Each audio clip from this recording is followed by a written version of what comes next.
know you can do it. Now you'll be able to suck on your fingers.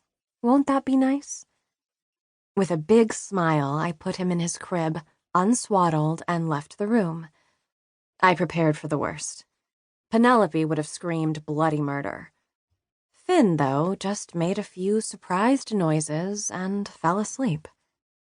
Obviously, an hour later, the power came back on. By then, Finn was sleeping.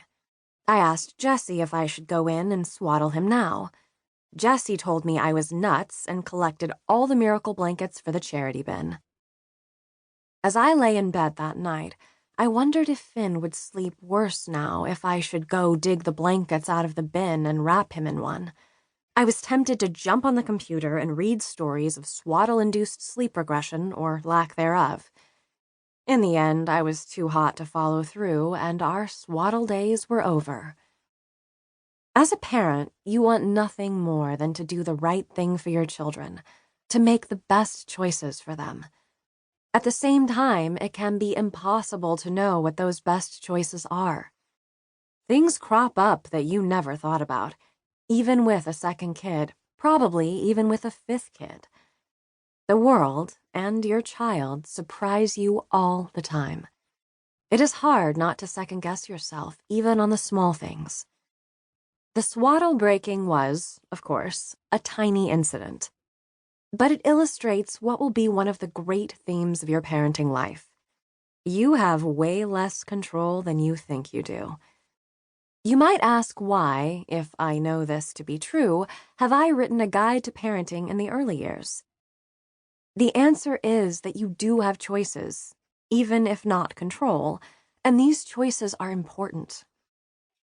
The problem is that the atmosphere around parenting rarely frames these choices in a way that gives parents autonomy.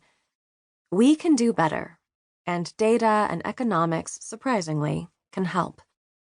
My goal with this book is to take some of the stress out of the early years by arming you with good information and a method for making the best decisions for your family. I also hope Cribsheet will offer a basic, data-derived map of the big issues that come up in the first 3 years of being a parent. I found that hard to come by in my own experience. Most of us are parenting later than our parents did. We've been functional adults a lot longer than any previous generation of new parents. That's not just a neat demographic fact. It means we're used to autonomy, and thanks to technology, we're used to having pretty much limitless information in our decision-making. We'd like to approach parenting the same way, but the sheer number of decisions causes information overload.